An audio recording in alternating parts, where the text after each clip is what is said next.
Allahumma sholli ala Muhammad wa ala ali Muhammad. Rabbi israh li sadri wa yassir li amri wahlul 'uqdatam min lisani yafqahu qawli.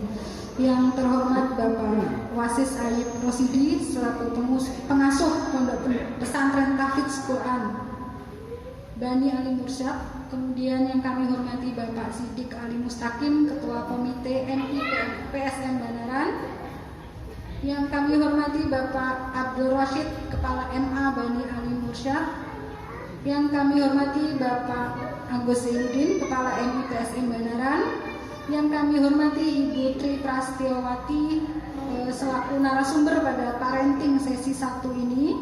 Kemudian Bapak Ibu Guru MI PSM Banaran, dan yang kami cintai Bapak Ibu Wali Murid kelas 4 dan kelas 5 MI PSM Banaran.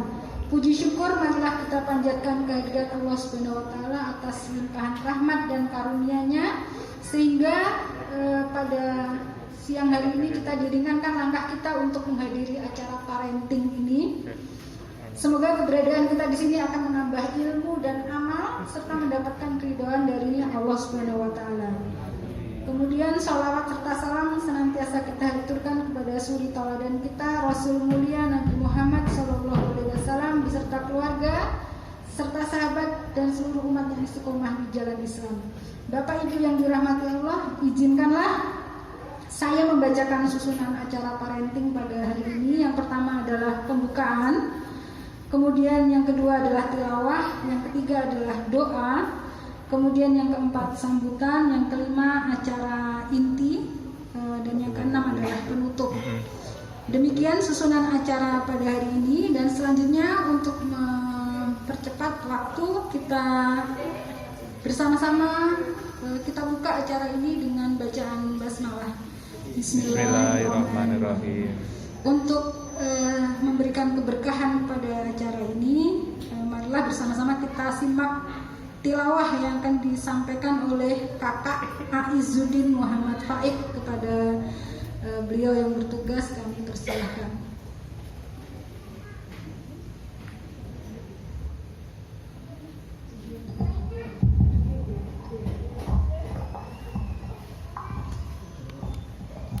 Assalamualaikum warahmatullahi wabarakatuh. Waalaikumsalam.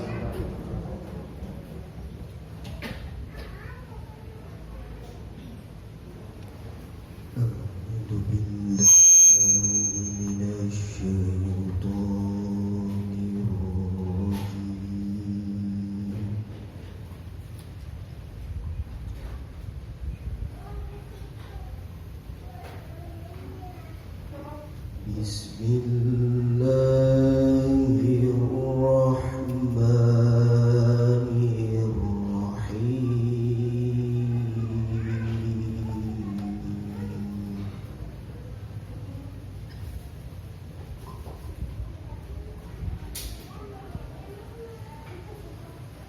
Amanar rasul bima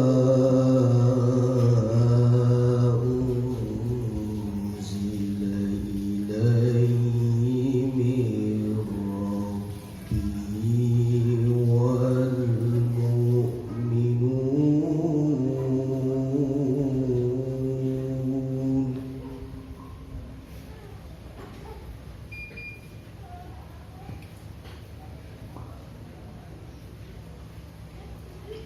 Kullun amana billahi wa malaikatihi wa kutubihi wa rusulihi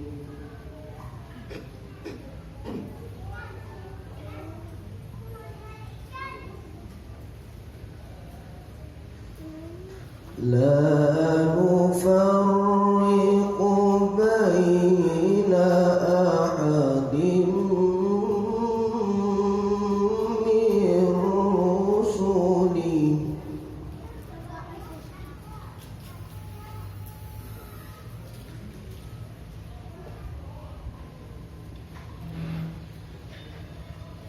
wa qalu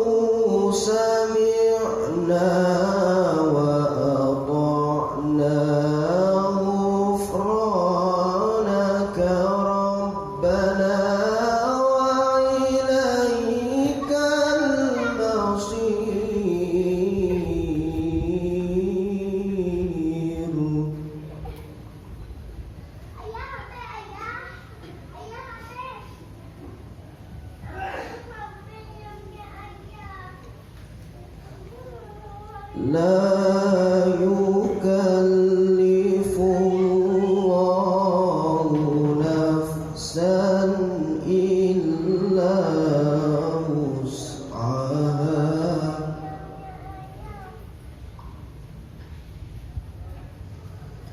لها ما كسبت وعليها ما اكتسبت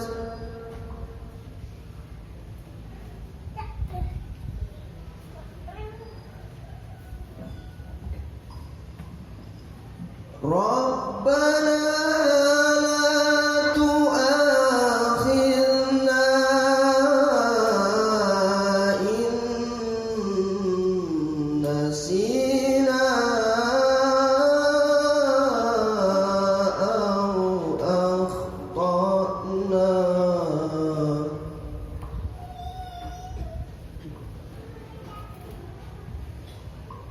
ربنا ولا تحمل علينا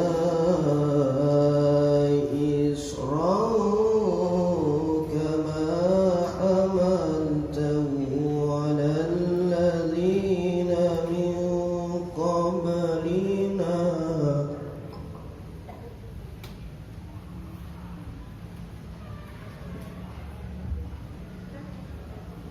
ربنا ولا تحملنا ما لا طاقة لنا به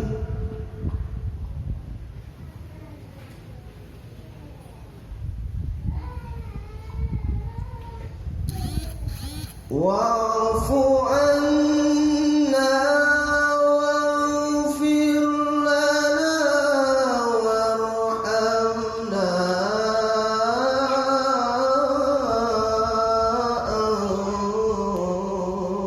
أنت مولانا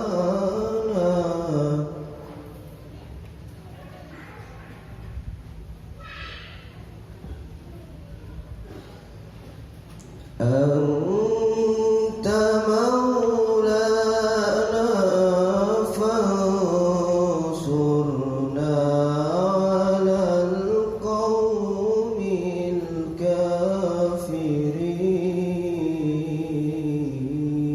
الكافرين صدق الله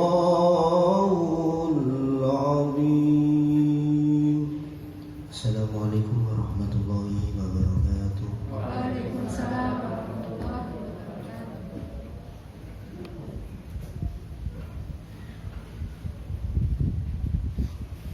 Alhamdulillah, demikian tadi tilawah pada acara pagi hari ini.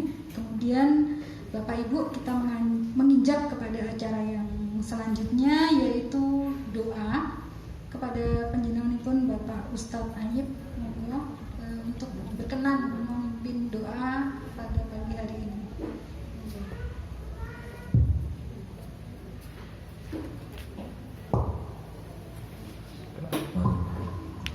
الفاتحة بالقبول وتم بالصبر والقبول وأن الله يجمعنا بسيدنا الرسول ببطل وببركاتها يغفر ذنوبنا ويستر عيوبنا ويصلح أحوالنا بدنيا شرح الصدور وتيسير الأمور وما له سلف صالحون وهم في علم الله من صالح النيات إلى حضرة حبيبنا وشفينا محمد صلى الله عليه وسلم. الفاتحة.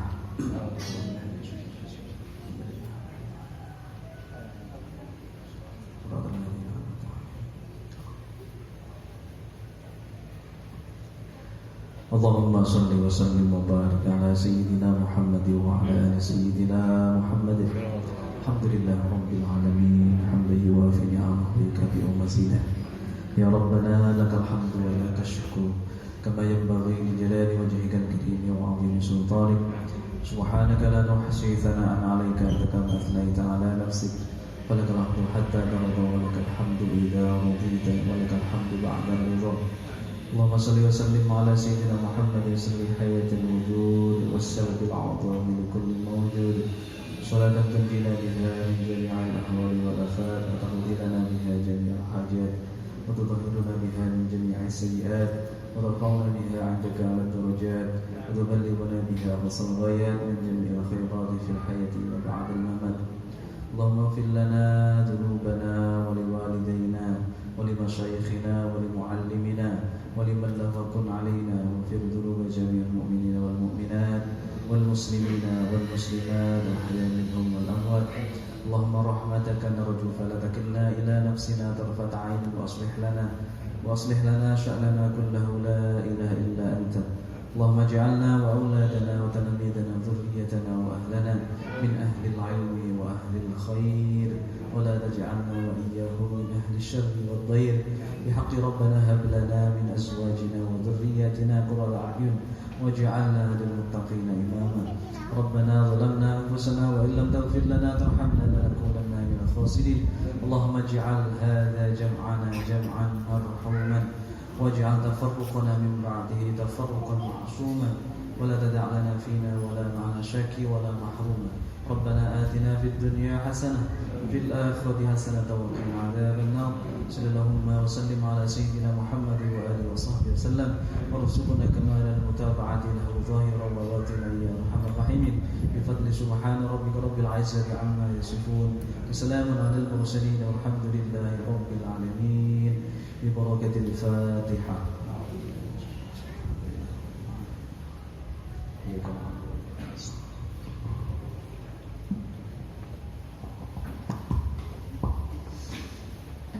Alhamdulillah, demikian tadi doa yang disampaikan, yang sudah dipimpin oleh Ustaz Thayyib. Untuk acara berikutnya Bapak Ibu, itu adalah sambutan dari Kepala Madrasah Pak Agus Zainuddin. Monggo, waktu dan tempat kami persilahkan.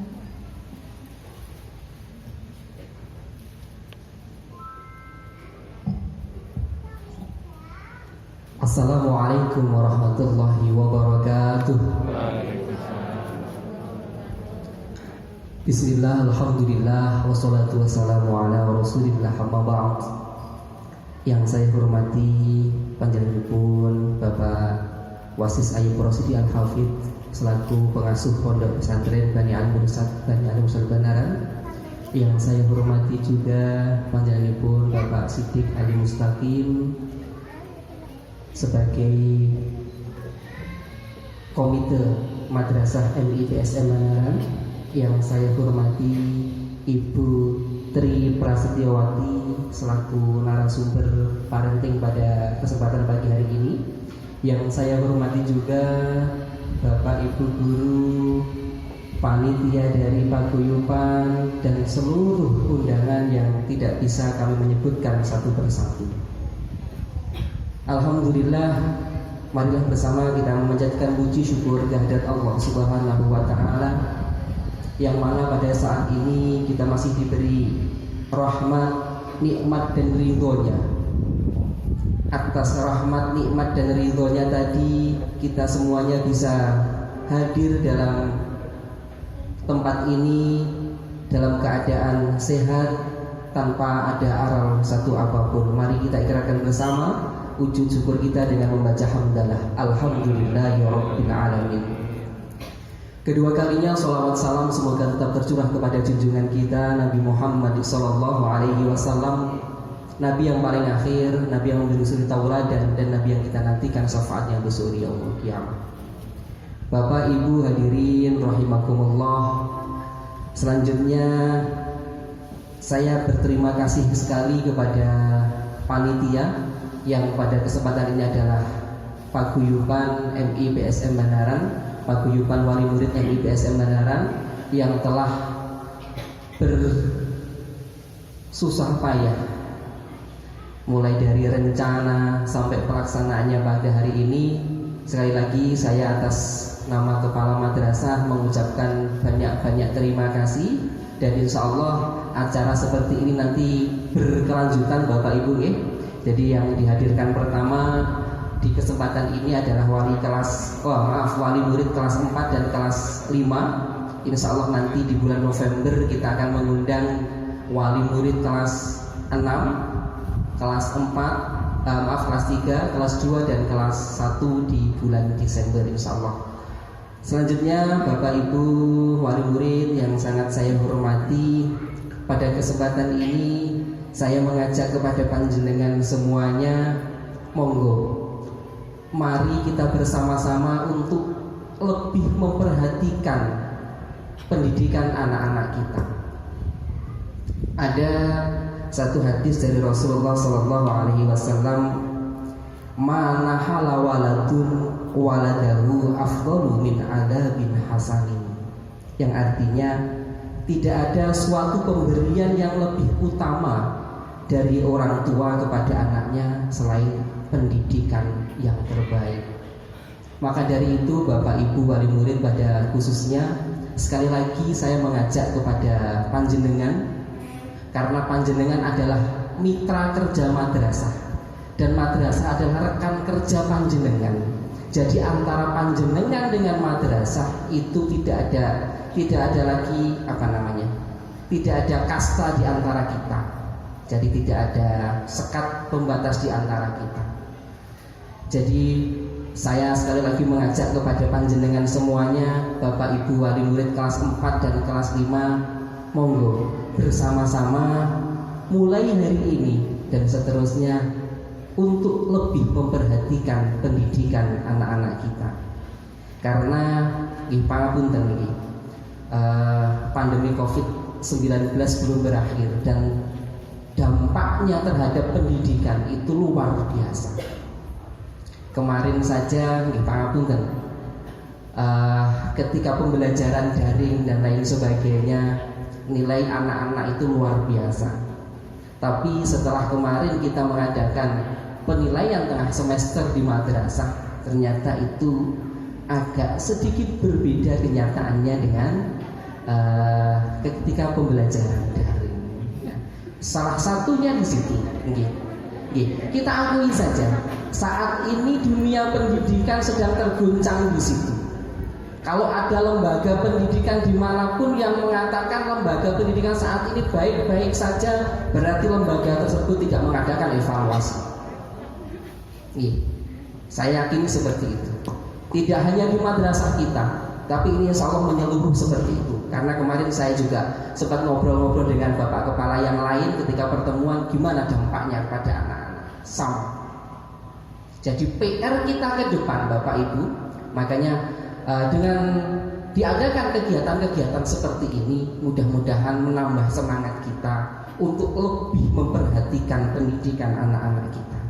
Karena anak kita di masa sekarang ini, kita tidak tahu bisa 20 tahun atau 25 tahun lagi beliau akan memimpin kita. Makanya kita harus mempersiapkan betul-betul. Dan saya harapkan juga seperti itu. Beliau yang sekarang anak-anak kita berada di madrasah, insya Allah saya berdoa, saya berharap 20 sampai 25 tahun lagi mereka akan menjadi pemimpin-pemimpin kita, menggantikan posisi-posisi kita. Maka dari itu Bapak Ibu wali murid, dengan paguyuban dan madrasah, sekali lagi kita adalah rekan kerja, kita adalah mitra kerja. Tidak ada kasta lagi di antara kita. Ayo kita bareng-bareng, kita bersama untuk sedikit memberikan perhatian yang lebih kepada putra-putri kita. Karena putra-putri kita adalah investasi yang sangat luar biasa. Sekian yang bisa saya sampaikan. Atas segala kekurangan saya mohon maaf yang sebesar-besarnya. Wassalamualaikum warahmatullahi wabarakatuh. Alhamdulillah, terima kasih atas sambutan dari Pak Agus tadi. Jadi Bapak Ibu, kita masuk kepada acara inti setelah ini. Tetapi sebelum acara inti, mungkin dari Pak Guyupan kami memang menyampaikan, jadi dari diskusi kami masuk waktu itu dengan Pak Agus juga, pandemi membuat anak-anak kemudian mau tidak mau menggunakan gadget gitu ya, menggunakan HP atau ponsel. Dan tentu saja kemudian konten-konten dari HP itu anak-anak memiliki akses gitu ya. Dan kemudian tanpa ampun memang banyak sekali informasi yang masuk ke dalam ruang-ruang di rumah kita, masuk ke genggaman anak-anak kita, gitu deh. Maka kemudian itu menjadi keprihatinan dari kami selaku pengurus paguyuban, sehingga kami memilih untuk materi pertama yang ingin kami sampaikan pada serial parenting. Nanti insya Allah kita ada 4 kali parenting untuk semester ini.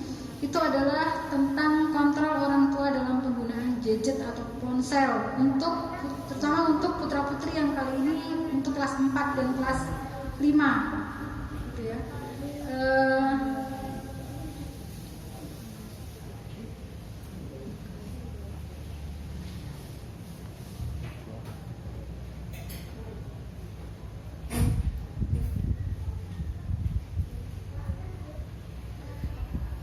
Dan pada kesempatan ini kami sudah menghadirkan narasumber yang nanti akan bersamai kita.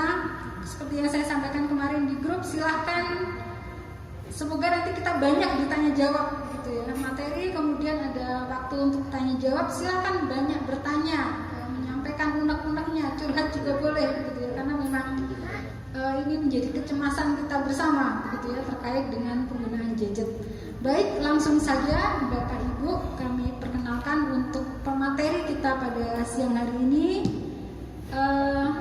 Beliau adalah Ibu Tri Prastyawati, sarjana psikologi, tempat tanggal lahirnya Magetan 20 Agustus 1979. Untuk beliau berasal dari ini ya, namanya Desa Grabahan, kalau yang pernah dengar. Jalan Raya Mas Pati Ngawi, Desa Grabahan, RT 1 RW 1, Kecamatan Karangrejo, Kabupaten Magetan.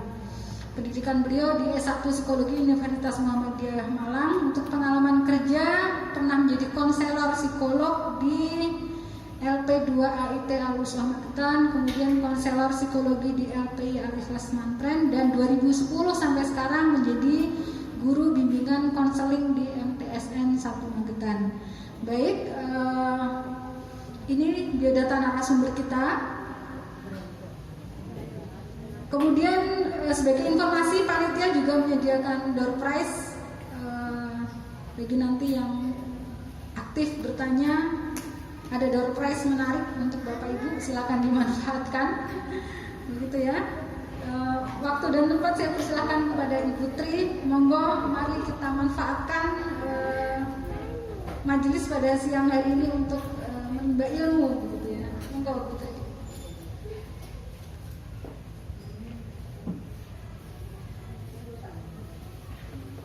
Saya diizinkan untuk ke bawah ya, biar bisa lebih dekat dengan panjenengan semuanya.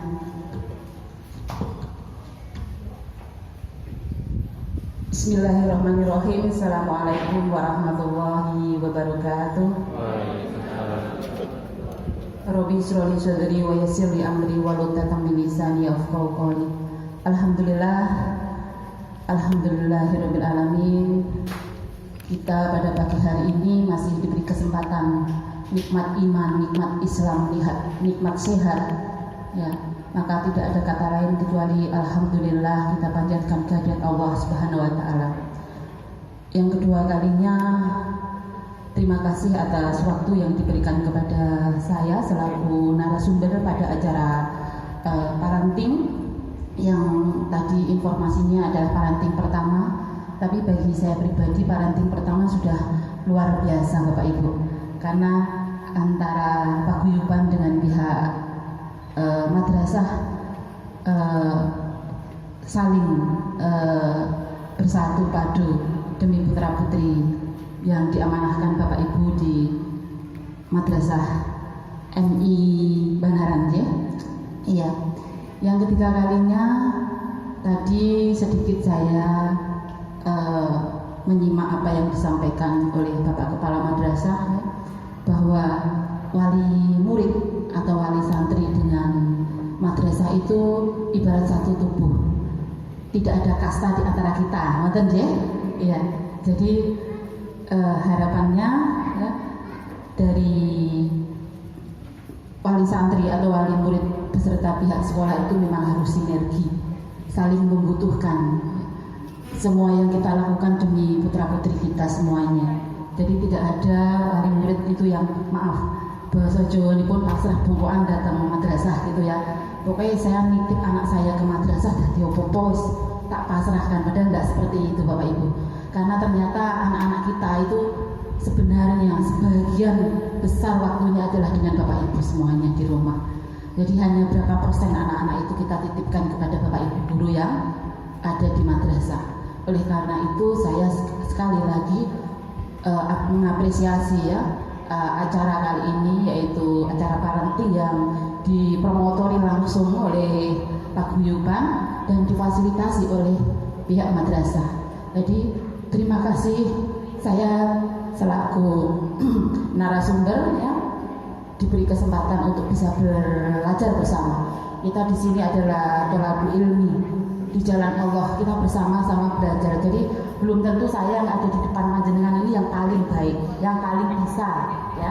Jadi sama-sama, karena saya juga wali murid ya. Saya juga ibu sama dengan panjenengan. Mungkin untuk sementara posisi saya di depan sementara ya. Nanti ketika saya sudah tidak di depan ya, saya juga ada pada posisi panjenengan sebagai ibu, sebagai wali murid juga.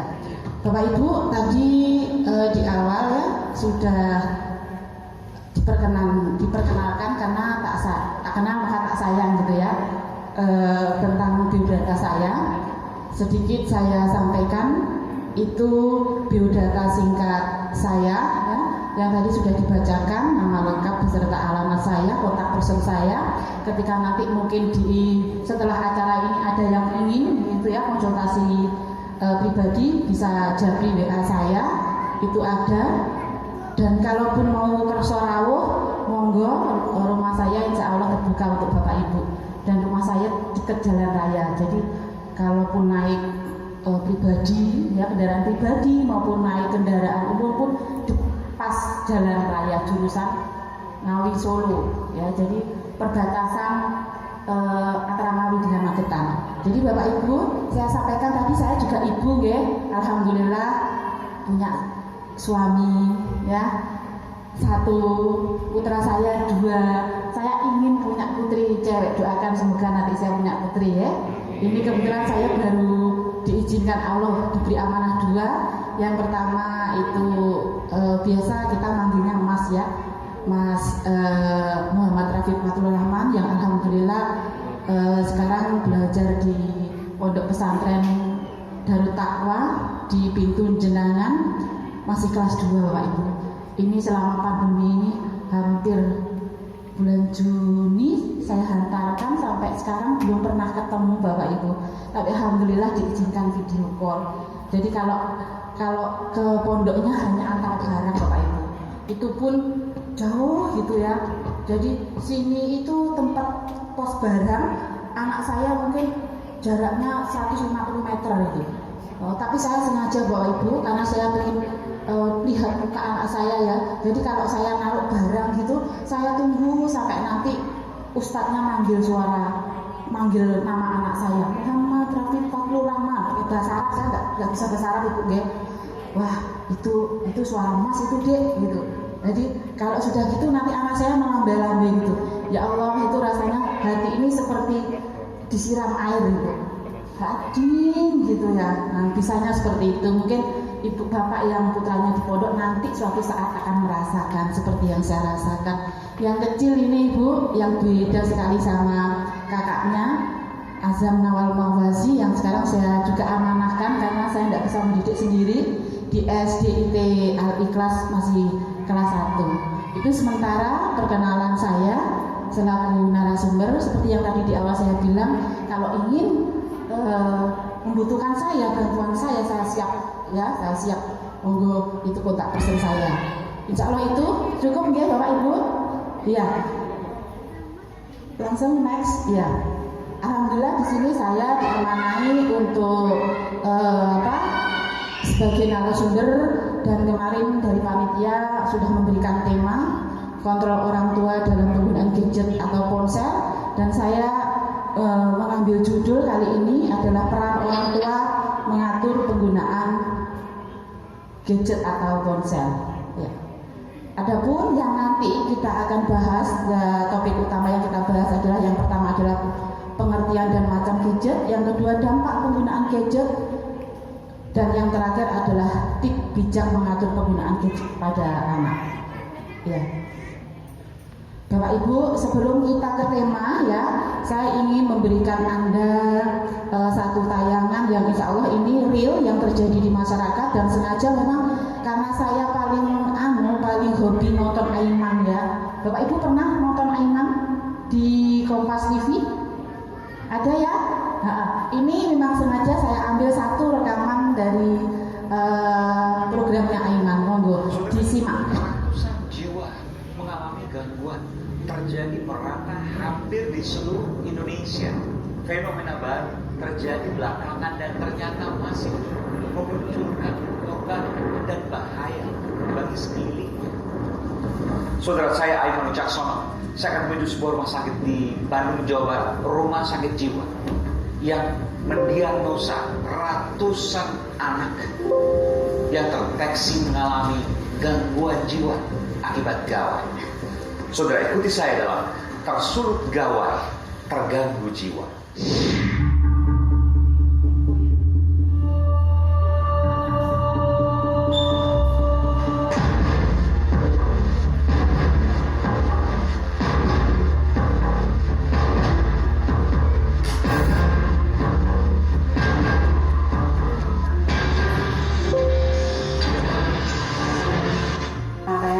Kesini karena main game.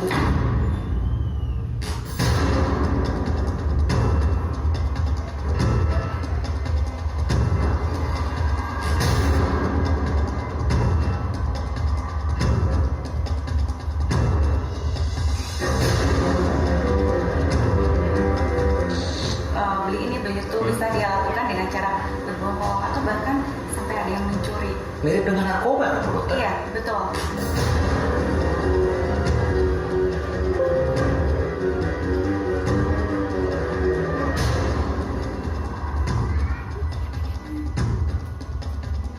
Di Jawa Barat ada anak yang mengalami gangguan jiwa karena gawai gadget. Ini fenomena global ya. Saya mendengar ada suara sirene, Bu. Tampaknya ada pasien ya, Bu ya. Ini yang terkait juga dengan game. Iya, Ini mengalami gangguan jiwa. iya.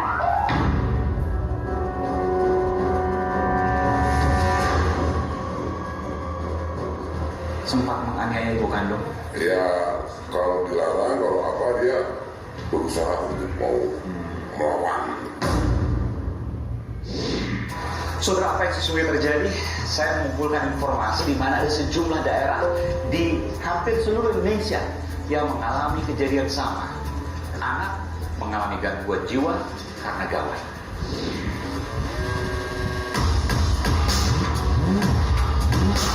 Kesini karena main game.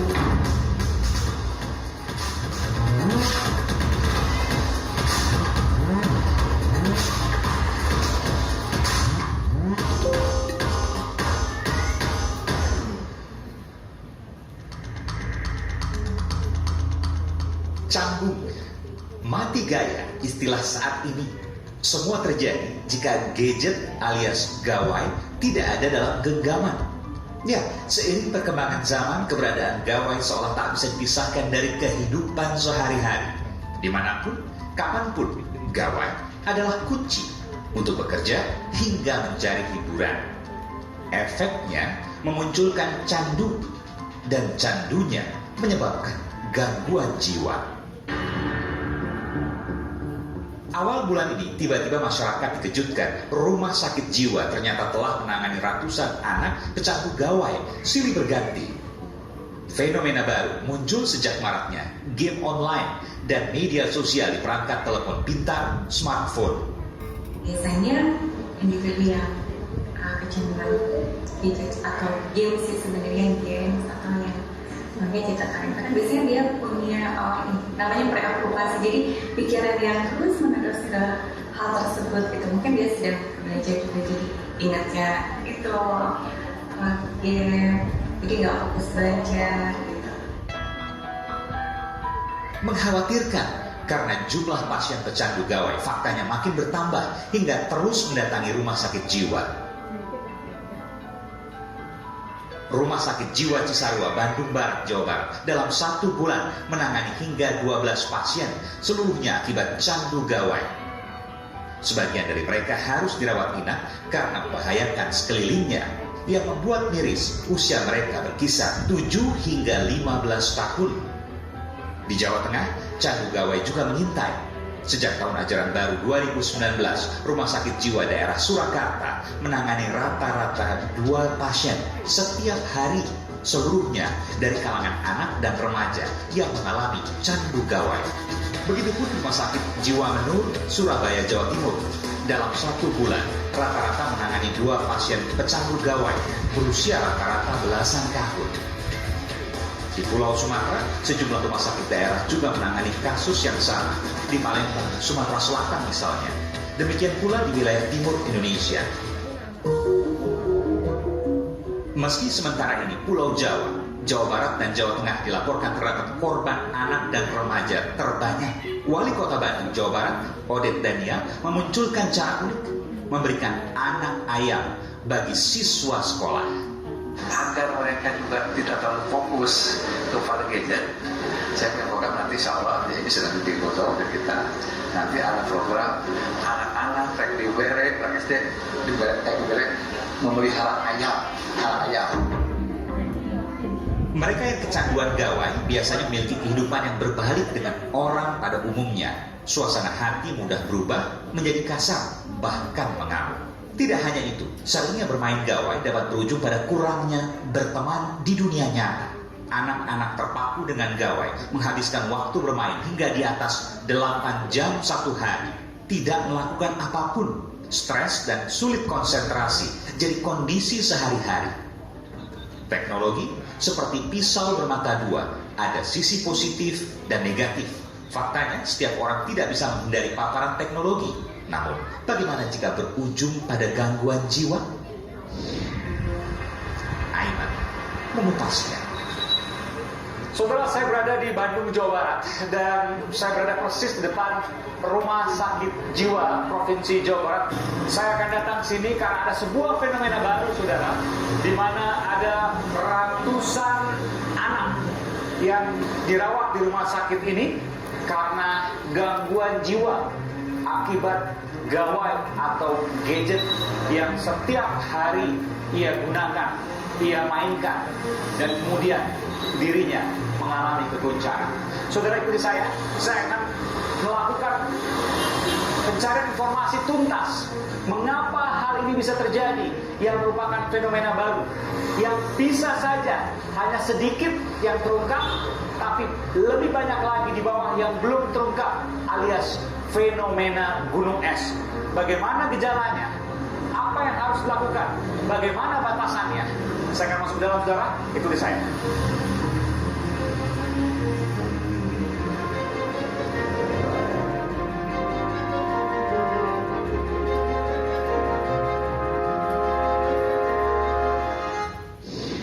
Saudara, saya sudah berkeliling ke Rumah Sakit Jiwa Provinsi Jawa Barat dan saya bertemu dengan Direktur Utama Rumah Sakit Jiwa ini, Ibu Eli Marliani. Ibu Dokter, terima kasih Bu Dirut. Ya. Terima kasih menerima saya di Rumah Sakit Ibu, Rumah Sakit Jiwa Provinsi Jawa Barat, ya Bu ya. Ya. Saya mendengar di sini, saya akan konfirmasi ke Ibu, ada 209 informasinya yang mengalami gangguan jiwa karena gawai. Betul kan itu, Bu? Enggak, itu salah itu. Jadi 209 itu jumlah tempat tidur yang ada di rumah sakit jiwa. Namun kita menangani pasien ketergantungan dari gadget atau gawai itu berkisar 2 sampai 3 orang per minggu. Oke, jadi kalau dikalikan 52 minggu dalam setahun, kurang lebih di atas 100 penderita. Ya, 100 itu pun rawat jalan. Tidak semua dirawat. Tapi ada sebagian rawat inap. Ya, ada sebagian dirawat inap. Ini sekaligus konfirmasi. Ya. Jadi mereka betul bahwa mereka mengalami gangguan jiwa, goncangan jiwa karena gadget tadi. Iya, jadi mereka yang datang ke sini itu mempunyai dua penyakit, jadi artinya komorbid, jadi penyerta. Jadi apakah dia gangguan jiwa dulu, kemudian dia ketergantungan terhadap gawai, ataukah dia ketergantungan gawai disertai dengan penyerta penyakit lainnya. Saya akan berbicara dengan Ibu nanti apa saja yang kemudian dilakukan sehingga ia dikatakan mengalami goncangan, gangguan jiwa. Tapi boleh saya minta diantarkan Ibu untuk berkeliling sedikit di rumah sakit jiwa ini, Bu? Saudara, saya akan lihat saudara untuk berkeliling sedikit di rumah sakit jiwa Provinsi Jawa Barat ini yang terkait dengan pasien yang mengalami gangguan jiwa karena gawai dan mayoritas adalah anak-anak. Iya. Meskipun dewasa tidak menutup kemungkinan, Bu ya. Iya. Oke. Kita menuju sana saudara.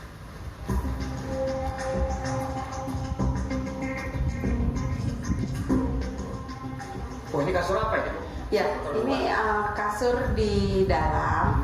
Namun kasur di sini itu suka menjadi bahan agresivitasnya. Jadi dirobek habis. Resleting itu dibuka dulu oleh iya. terus dirobek. Iya. Jadi kasur cuma bertahan 1 hari di sini. Bisa. Usianya hanya sehari saudara karena dibuka resletingnya dan kemudian dirobek seperti ini. Iya, bisa habis kalau dalam jangka waktu 1 hari bahkan. 1 hari. Iya. Oh, ini ya. Ya, ini kita masuk ke ruang ICU ya. Ruang intensif di Rumah Sakit Jiwa Provinsi Jawa Barat. Iya. Kenapa harus masuk ruang intensif? Apakah dia ngamuk misalnya? Iya. Saya lihat mayoritas yang ada di sini suara. Halo, saya Aiman Wicaksono. Ikuti terus video-video Aiman di channel YouTube Kompas TV. Tapi jangan lupa langganan dong. Gratis kok. Klik subscribe dan tombol notifikasi supaya nanti kalau Iya Bapak Ibu, tayangan tadi sebagian kecil ya dari dampak penggunaan gadget pada anak-anak kita. Mungkin Bapak Ibu yang ada di ruangan ini tadi setelah melihat tayangan video tadi gimana? Perasaan Ibu Bapak selaku orang tua bagaimana?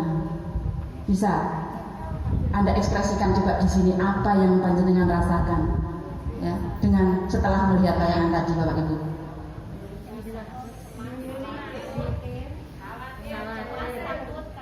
Iya, cemas, takut, khawatir, ya.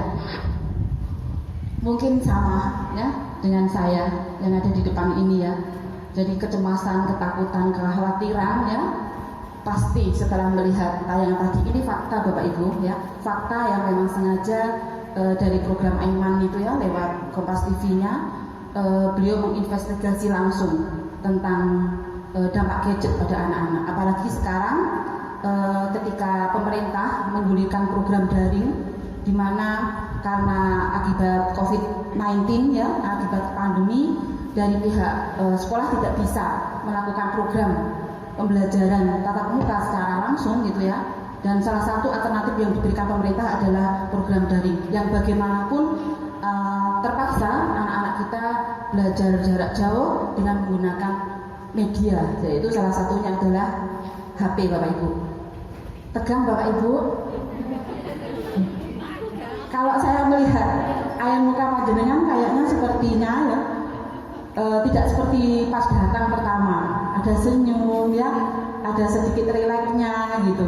Saya melihat sekarang muka-muka panjenengan itu seperti apa ya, demit, siapa tadi yang bilang demit, enggak Bapak Ibu ya, masih cantik yang ibu-ibu yang bapak alhamdulillah ya. Jadi sebelum kita ke materi ya, kita merilekskan badan kita sejenak ya. Saya akan bantu Anda untuk rileks. Karena apa? Belajar, kita kan belajar ya Bapak Ibu. Jadi kita sama-sama belajar di depan. Tadi saya bilang, saya yang ada di depan belum tentu yang terbaik ya. Kita sama-sama belajar bersama ya. Jadi biar suasananya agak rileks, biar kita nanti menerima ilmunya juga biar 100% menyerap ya. Ayo monggo kita senam, bahasa kerennya brain gym Ibu. Jadi senam otak, katanya biar otak kita seimbang kiri kanan. Karena kita diberi otak itu sama Allah kanan kiri ya, biar imbang. Mungkin nanti menirukan gerakan saya saja. Ayo semuanya berdiri monggo. Ini sengaja brain game-nya tidak saya buat berkelompok, tidak saya buat untuk megang ya, bersentuhan karena masih pandemi, ada batasan. Okay?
Langsung memberi, nantinya takut, apa enggak?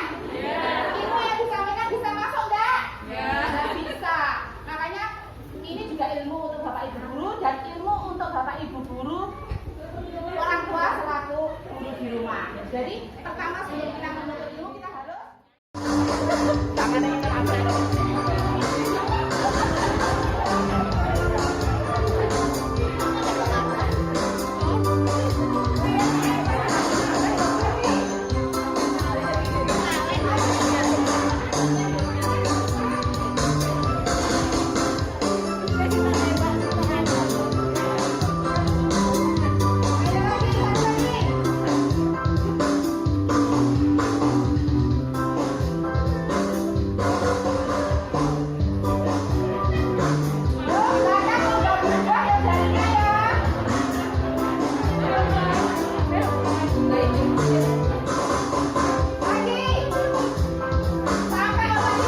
seperti komputer, ya, seperti telepon yang manual, yang jadul dulu, yang ring gitu, yang biasa kita taruh di atas meja. Lanjut. Iya, ya, ini yang barusan saya jelaskan tadi ya. Bedanya ya, kalau dulu kita mengenal alat elektronik itu komputer, telepon rumah sama PlayStation. Ya, PlayStation yang biasa ditancapkan sama TV itu ya. Yang sekarang ya, dengan berkembangnya teknologi ya, komputer tadi bisa jadi laptop, bisa jadi netbook ya. Yang telepon rumah tadi bisa jadi apa? HP atau handphone. Yang PlayStation yang harus anak-anak duduk di depan TV, harus ditocokkan itu sama TV, sekarang jadi PSP. Apa Bapak Ibu PSP itu? PlayStation Portable, jadi bisa dibawa kemana-mana. Next. Ya, ini Bapak Ibu, Anda bisa lihat macam-macam gadget. Next. Ya, ini contohnya Bapak Ibu, HP atau handphone. Kita sudah familiar ya. Kita di saku panjenengan mesti ada yang namanya handphone dengan merek-merek yang luar biasa. Ya, ini apa Bapak Ibu? Smartwatch ya. Jadi bahasa Indonesianya apa ya? Ini jam tangan pintar itu smart ya. Kalau anak-anak panjenengan biasa, mama aku beli no Aimo mama, Aimo itu buat renang loh, nggak basah ma, bisa video call ma, gitu biasanya. Lanjut. Ya, ini yang tadi saya bilang PlayStation Portable. Ini bisa dibawa anak-anak kemana-mana, bahkan sembunyi di bawah kolong pun juga bisa. Lanjut. Ya, ini netbook atau tablet biasa. Dulu belum ada HP, itu sudah ada tablet duluan ya Bu ya. Iya, dan mungkin putra panjenengan ada sebagian yang punya ini. Lanjut. Ya, ini laptop. Bapak Ibu sudah familiar ya. Di dunia kerja kita pakai ini. Bahkan di rumah pun juga sudah biasa ada ya. Next. Ya, ini yang dinamakan netbook ya. Lanjut. Ya, Bapak Ibu, ternyata gadget itu ada seperti kata Aiman tadi, dua mata pisau ya. Jadi ada sisi positif, ada sisi negatif. Yang diceritakan Aiman tadi yang negatif ya. Padahal kita sebenarnya kita tidak bisa Bapak Ibu untuk melarang anak kita 100% tidak usah nyentuh gadget. Tidak usah itu tidak bisa. Karena apa? Karena kita harus mengikuti zaman. Kata Rasulullah apa? Didiklah anak Anda sesuai dengan zamannya. Jadi orang tua diharapkan juga mengikuti perkembangan teknologi. Jadi tidak 100% tidak boleh tekan gadget, tidak. Karena ternyata gadget itu juga ada sisi positifnya Bapak Ibu. Itu yang pertama ya. Dengan gadget ternyata anak-anak kita bisa terangsang untuk berpikir lebih kreatif. Jadi merangsang kemampuan anak untuk berpikir kreatif, tapi tetap dalam pengawasan. Yang kedua, melatih cara berpikir anak menjadi lebih kritis.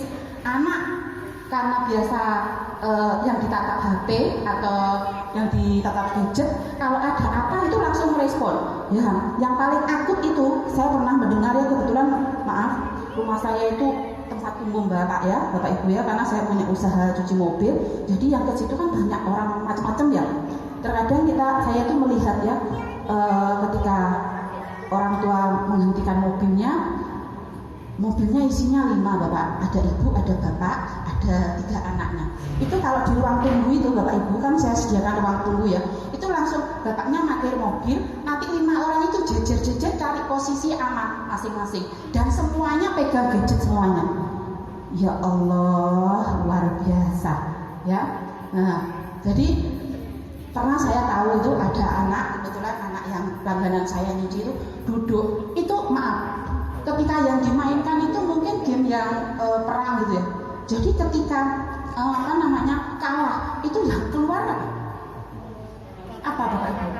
Kata-kata kotor, umpatan langsung cuh gitu. Ya Allah, astagfirullahaladzim. Itu spontan. Nah, itulah yang ada di poin 2 itu. Melatih cara berpikir anak menjadi lebih kritis. Tapi kritisnya negatif apa positif?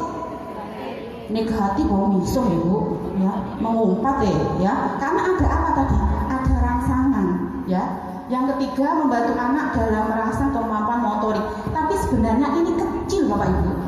Untuk anakku tak pegang gadget. Kata Putri kan yang nomor 3 kan merangsang kemampuan motorik, tapi kecil Bapak Ibu. Motorik apa atau langsung dirangsang sama gadget itu? Itu gimana gimana nggak bergerak orang? Berarti yang merangsang motorik apanya? Ya ini saja. Kakinya ya? Enggak. Kepalanya ya? Enggak. Paling kalau main game kepalanya dibentukkan seperti yang ceritanya Alman tadi ya. Naudzubillahi min dzalik. Nomor 4 ya, sisi positif bermain gadget, anak menjadi lebih pintar dalam memilih berbagai informasi. Tetap kalau didampingi, keluarnya ini kalau didampingi. Jadi yang poin 4 ini bisa memilih informasi, tapi ingat loh, informasi ini bisa efektif itu ketika anak sudah lepas masa kanak-kanak, lepas usia anak-anak, yaitu di atas 14 tahun baru dia bisa memilih sebagai sarana informasi. Yang terakhir, memberikan kemudahan untuk bisa berkomunikasi secara lebih intens. Ini belum dibuktikan oleh penelitian Bapak Ibu, ya, belum bisa dibuktikan valid tidaknya, ya. Lanjut. Ini yang mungkin nanti saya lebih banyak mengupas, ya. Mungkin nanti saya diingatkan untuk durasi waktunya, ya. Ini yang mungkin salah satu tadi sudah Anda bisa saksikan ya di videonya Aiman tadi, bahaya gadget bagi anak. Bapak Ibu, anak-anak kita itu adalah amanah-amanah dari Allah Subhanahu wa Ta'ala kepada kita. Kadang ada wanita yang merindukan anak gitu ya, sudah cukup lama menikah ya, tapi belum dikaruniai. Mungkin salah satunya pengalaman saya pribadi ya. Kebetulan saya punya adik ya, perempuan 11 tahun belum menikah. Usaha bayi tabung gagal Bapak Ibu. Tapi karena kesabarannya ya, karena ketulusannya, tidak lelah untuk berdoa sama Allah, alhamdulillah tahun ini dikaruniai anak tanpa bayi tabung. Ya. Nah, ini kenapa saya cerita ini? Maka kita yang sama Allah itu ya, tidak minta apa buatan anak itu? Minta itu kata Pak Kepala ya. Orang menikah itu gelurah itu ya, baru menikah itu tanahnya sudah jadi apa belum? Alhamdulillah sudah Putri, alhamdulillah. Kok nikah saya nggak dibilangin gitu ya. Gelurah itu kemarin tetangga sama saya, juga teman lama itu ya. Pak Lurahnya masih muda. Ini Asep Pak Kepala harus diajak join ya Pak Kepala. Lurahnya juga semangat ikut parenting tadi. Kembali lagi ya ke bahaya gadget bagi anak. Ada 2 ya, ada 2. Kenapa ada 2? Ayo siapa yang tahu kenapa ada 2? Karena tubuh kita atau anak-anak kita itu terdiri dari 2. Yang pertama itu psikis. Halo, hai. Yang belakang itu apa? Toh ngomong apa kok rame sampai depan denger ya saya. Nggak apa-apa ngomong masalah ini, nggak apa-apa ya. Halo. Oke, kembali ya. Tadi saya bilang tubuh kita itu ada 2. Tubuh anak-anak kita yang diamanahkan Allah itu ada 2. Ya, apa Bapak Ibu? Psikis dan fisik. Psikis itu adalah jiwa. Kalau sakit, ini susah cari obatnya Bapak Ibu. Kalau jiwa yang sakit, kalau fisik yang sakit, jatuh, berdarah, cari betadin, mungkin 1 minggu sudah kering. Tapi kalau jiwanya yang sakit Bapak Ibu, ya Allah ya, naudzubillah min dzalik. Semoga tayangan itu tadi ya biarlah di sana ya, jangan menimpa diri kita yang ada di sini ya. Jadi dampak psikologi kecanduan gadget ini baru sedikit, kalau kita mengupasnya nanti tidak cukup 1 hari. Yang pertama gangguan mental Bapak Ibu ya. Gangguan mental itu jelas salah satu dalam istilah kedokteran jiwa itu ya schizophrenia. Jadi gangguan jiwa ya. Karena apa kok bisa? Ya. Karena apa Bapak Ibu? Ya karena kalau mungkin dia sudah mulai kecil ya dikenalkan dengan gadget ya, dan dia selalu bersentuhan dengan gadget Bapak Ibu ya, dia sudah tidak bisa berinteraksi dengan orang lain, kan asik dengan gadget ya, asik dengan gadget ya, dia punya dunia sendiri ya, dia tidak bisa merespon lingkungannya ya, dan dia tidak bisa lepas kemana larinya Kalau tidak gangguan mental, gangguan jiwa. Yang kedua, ya, dapat memicu perilaku agresif. Adanya gangguan jiwa itu agresif dulu Bapak Ibu. Jadi kalau putra putri jenengan itu ya bangun tidur langsung endi mah HP-ku mah, endi aku mau pinjam HP-nya papa misalnya gitu ya. Wow, itu harus waspada. Apakah anak saya sudah mulai ada gejala-gejala ke sana, walaupun itu baru stadium 1 kalau ibarat penyakit ya Ibu ya. Jadi diawali dari gangguan mental itu diawali dari agresif dulu. Kalau nggak boleh undang ibunya ya, kalau nggak boleh mungkin nyubit, kalau nggak boleh mogok makan ya, itu merupakan salah satu dampak negatif gadget. Berikutnya mudah lupa, jelas Bapak Ibu, anak-anak yang sering kali bersentuhan gadget itu dia nggak bisa fokus, nggak bisa konsentrasi, jadi mudah lupa ya. Yang keempat, membuat malas untuk berimajinasi. Tentu ya, bagaimana untuk berimajinasi ya kalau dia tidak bisa menerima rangsangan dari luar. Yang kelima, kesulitan dalam berinteraksi sosial, tadi sudah saya jelaskan di atas ya. Jadi ini sebagian kecil dari dampak gadget secara psikologis, secara kejiwaan. Berikutnya ada dampak fisik kecanduan gadget. Jelas Bapak Ibu, ketika anak-anak kita itu asik dengan gadget, dia pasti banyak mengalami gangguan fisik. Ya, ini tadi tayangannya belum saya tunjukkan yang rumah sakit umum Bapak Ibu. Jadi poliklinik di rumah sakit umum itu lebih banyak pasien anak-anak yang menerima keluhan atau gejala-gejala yang semuanya itu dampak dari penggunaan gadget. Jadi baik itu dokter neurologi ya, maaf kalau orang awam biasa nyebutnya ahli syaraf, dokter syaraf, itu juga banyak kedatangan pasien anak gangguan akibat gadget. Ada yang poli ortopedi tulang ya, itu juga banyak sekali mendapat pasien anak karena kelainan tulang akibat penggunaan gadget yang tidak sempurna. Mungkin ada polimata yang paling banyak Bapak Ibu. Kenapa polimata? Karena mata secara langsung bertatapan dengan HP. Maaf, radiasi HP, sinar blue atau biru tadi dari HP itu lebih dahsyat, lebih tajam daripada televisi yang ada di rumah-rumah Bapak Ibu ya. Jadi ini yang pertama ya, mungkin lain kali tak tunjukkan atau Bapak Ibu bisa browsing itu rumah sakit yang melayani anak-anak akibat gadget, poli-poli apa yang paling banyak didominasi anak yang menggunakan gadgetnya. Kecanduan secara gadget secara fisik, yang pertama jelas Bapak Ibu terhambat perkembangan fisiknya ya. Maaf Bapak Ibu, anak-anak kita itu adalah masa tumbuh kembangnya. Nah, tumbuh berkembang, bedanya tumbuh sama berkembang apa Bapak Ibu? Nah, tumbuh ke atas berkembang sampai kalau bapaknya pinter itu ya. Iya. Ya Allah, waktunya terus berlalu. Jadi kecanduan gadget secara fisik, terhambatnya perkembangan fisik, jelas Bapak Ibu.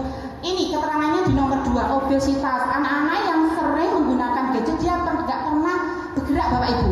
Maaf, teman saya itu anaknya very big, alias gebul gitu ya, sampai dia sering dijuluki si gembul karena saking gemuknya ternyata aktivitas dia selalu di depan HP Bapak Ibu ya. Berikutnya yang ketiga, gangguan penglihatan, sudah saya jelaskan tadi, banyak polimata yang menerima pasien anak-anak karena radiasi dari HP.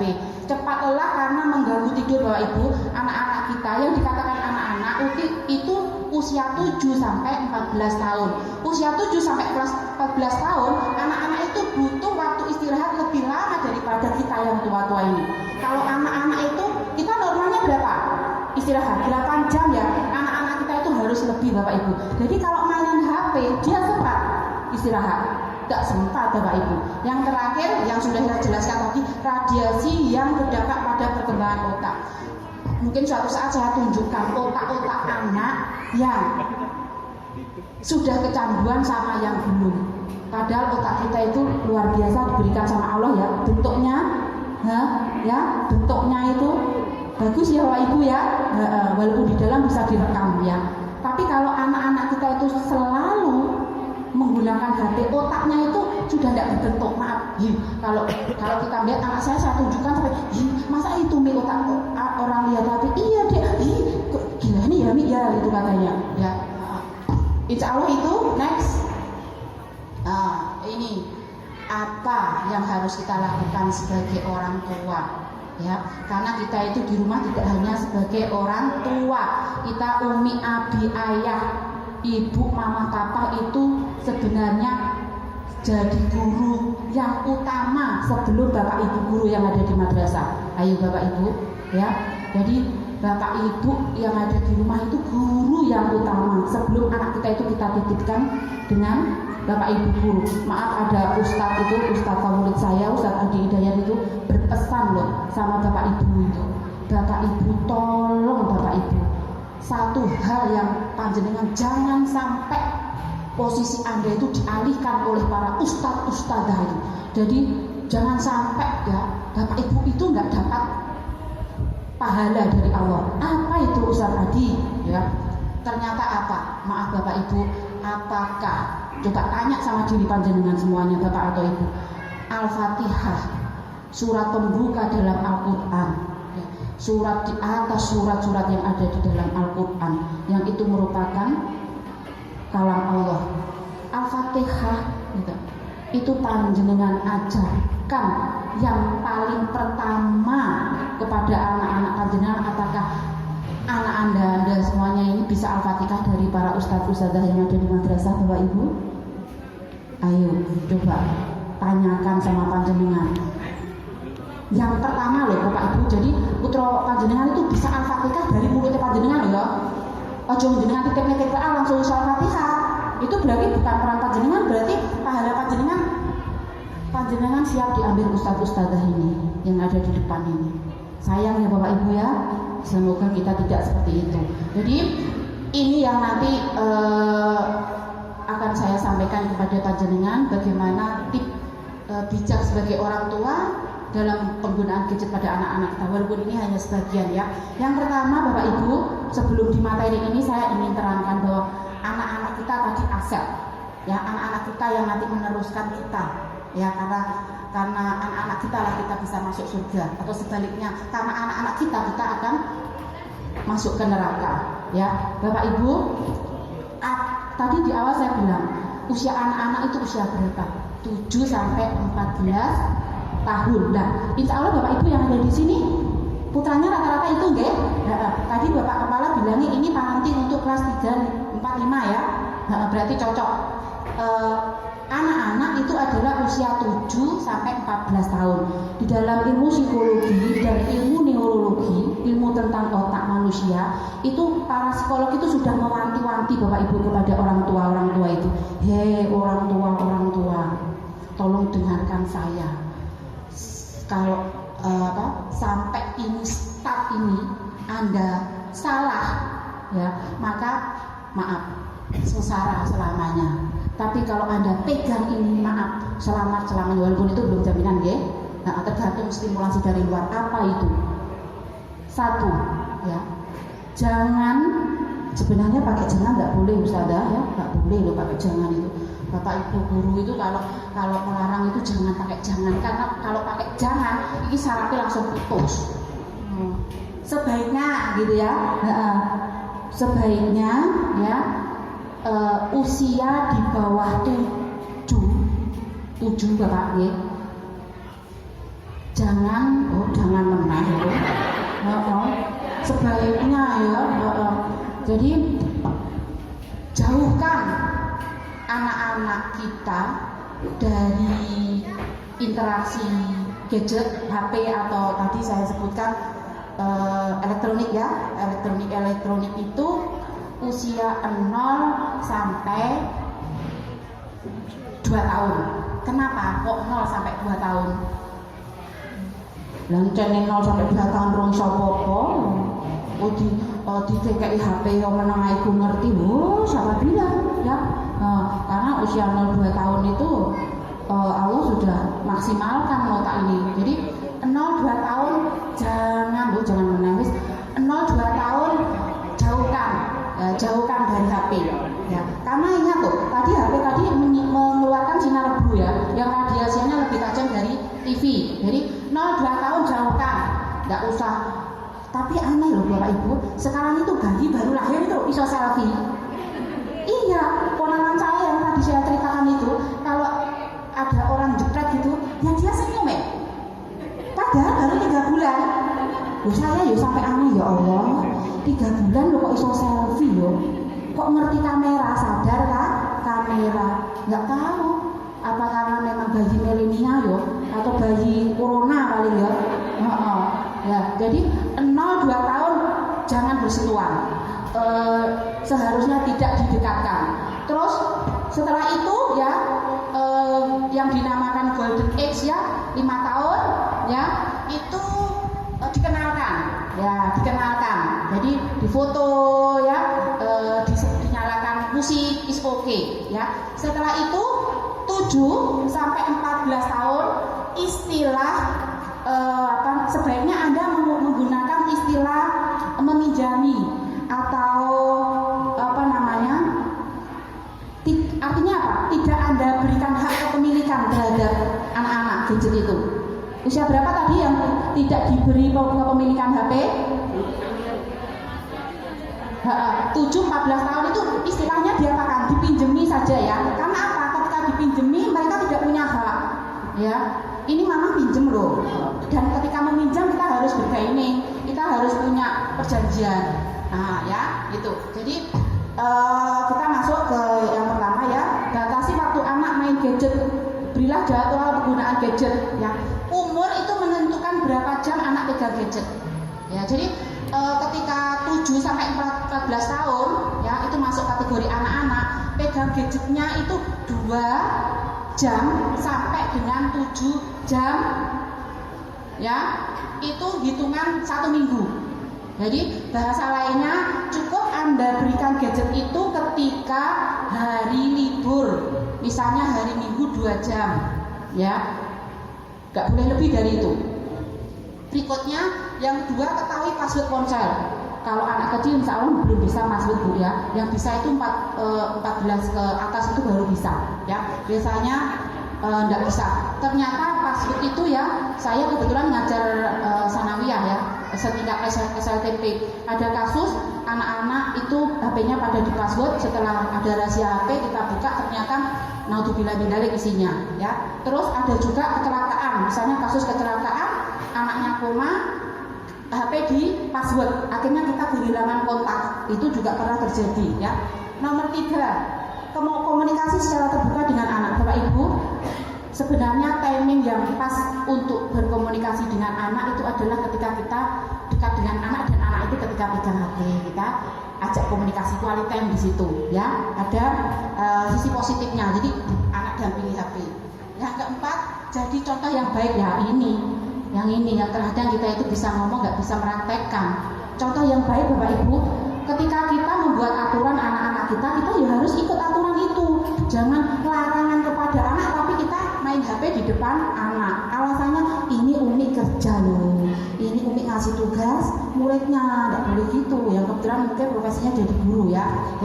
Jadi contoh atau teladan yang baik. Kemudian edukasi teknologi. Tadi edukasi teknologi bisa kita sampaikan ketika kita mendampingi anak menggunakan gadget. Mas, Mbak, coba Ibu lihat isi HP-nya. Misalnya kalau HP-nya agak sedikit ekstrim, nah itu kita kesempatan untuk mengenalkan tentang teknologi. Nomor 6, jangan berikan gadget secara personal. Tadi apa? Hak kepemilikan tidak boleh diberikan anak sebelum dia di atas 14 tahun. Ya, jadi kalau sudah lepas dari 14 silakan Anda boleh memberikan. Karena apa? Anak-anak sudah bisa apa? Memilih, sudah secara psikologi sudah siap mentalnya ya. Nomor 7, isi waktu dengan kegiatan bebas gadget Bapak Ibu. Jadi Bapak Ibu itu harus luar biasa ya, harus fisiknya harus kuat ya, harus melek teknologi karena anak-anak kita terus berkembang Bapak Ibu. Jadi ketika misalnya hari libur ya itulah, ayo kita bermain sama anak-anak ya, kita lepas gadget, kita aktivitas berkebun, beternak dan sebagainya. Yang ke-8, hindari gadget masuk ke kamar tidur ya. Hal ini mungkin perlu Anda ketahui, ada area-area di dalam rumah itu yang bebas gadget. Ayo, Bapak Ibu mesti gak ngerti di area-area, ngerti nih dapur sama enggak ya Bapak Ibu. Untuk Untuk gadget Bapak Ibu, kita harus punya area bebas gadget. Anak dan ibu bapak nggak boleh pegang, yaitu area apa? Kamar tidur. Anak-anak panjenengan, maaf ibu bapak biasanya kalau mapan tidur ya. Mapan itu bahasa Inggris, bisa-bisanya apa? Berangkat tidur lah, itu mesti HP-nya digobok. Nah, itu nanti anak-anak lihat dan akan seperti itu. Maka harus ada kawasan bebas gadget, yaitu yang pertama kamar, yang kedua ruang makan. Maaf, ada anak-anak yang dia itu mau makan kalau lihat HP. Kadang ibunya nyuapi, anaknya orang makan belas. Ya, jadi ruang makan tidak boleh. Atau ketika anak makan nggak boleh depannya HP. Ya, TV juga nggak boleh termasuk itu. Terus apa? Ruangan apa lagi? Ruang keluarga yang kita udah maghrib itu menghabiskan waktu quality time dengan keluarga kita. Kemudian jangan biarkan anak main gadget sendirian ya. Ini Bapak Ibu, terkadang Bapak Ibunya kerja. Kayak saya berangkat pagi, suami juga berangkat pagi. Mungkin karena anak kita pulang duluan ya. Mungkin karena ibu fasilitasi satu anak satu HP, jadi 5 anak 5 HP, selamat untuk memberikan pulsa ya. Jangan biarkan anak main gadget sendirian. Ya bahaya Bapak Ibu. Mojok dewe, wah bahaya itu. Yang terakhir, tetapkan daerah tertentu yang bebas gadget sudah diterangkan di depan ya. Next. Ya, ini etika dasar penggunaan gadget yang perlu diajarkan orang tua kepada anak-anaknya. Yang pertama perlu ada batasan screen time. Screen time itu Bapak Ibu jeda. Jadi jeda main HP walaupun kita kasih akhir pekan 2 jam tadi, konsekuensinya ya harus ada screen time, ada jeda. Jadi enggak seharian ini enggak kemana-mana kan kali libur kan tadi bilangnya boleh, enggak boleh. Jadi screen time jeda ya. Jeda ketika megang HP itu. Yang kedua, mengajarkan sopan santun saat menggunakan gadget Bapak Ibu. Saya aja sebagai guru kadang itu nerima WA dari murid saya itu, ya Allah anak-anak kita ya bahasanya itu sama Bapak Ibu kalau konconi ya. Jadi ini juga harus kita tanamkan bagaimana chatting, bagaimana komunikasi antara siswa dengan guru. Apalagi sekarang belajarnya daring, itu harus kita ajarkan sama anak-anak sopan santun menggunakan gadget, komunikasi, beri batasan untuk menikmati waktu bebas tanpa gadget ini. Tadi kita harus sepakat Bapak Ibu ya sama anak-anak kita, ketika kita quality time kita kasih tahu kita pegang gadget di sini, kita pakainya tidak boleh pakai di ruang ini dan sebagainya. Yang keempat, belajar jeda ya sudah dengan merespon interaksi orang lain. Jeda itu artinya main HP, mamanya manggil, misalnya azam gitu. Kalau anak itu sudah kecanduan, telinganya ditutup sama setan itu Bu. Ya, gak dengar Bapak Ibu. Ya, jadi dia sampai gini, mungkin kalau rumahnya kebakaran itu terbakar Bapak Ibu. Ya, jadi silakan mengajarkan anak menggunakan gadget. Mbak, maaf. Belajar jeda dengan mereka interaksi orang lain tadi ya, mengajarkan anak menggunakan gadget sesuai fungsinya. Fungsi sementara Bapak Ibu, karena Bapak Ibu itu wali murid ya, fungsi gadget itu yang paling utama untuk belajar. Jadi dibukanya ketika daring, gak daring gak boleh dibuka kecuali Anda punya komitmen tadi yang di awal saya sebutkan, 1 minggu berapa jam? 2 jam saja di akhir minggu, Sabtu atau kalau full day itu Sabtu libur ya Bapak Bu. Ya, insya Allah itu ini panduan psikologi tadi di awal sudah saya sampaikan ya, karena HP itu memang tidak bisa lepas dari kita karena teknologi, tuntutan teknologi, karena anak-anak harus homeschooling, harus belajar dengan itu, tetapi kita harus tahu. Insya Allah ini terakhir Ibu, karena materi yang paling bawah sudah saya sampaikan di atas. Insya Allah itu Bapak Ibu. I'm an icon, man, and my girl about a 10. I should fuck her in the Benz.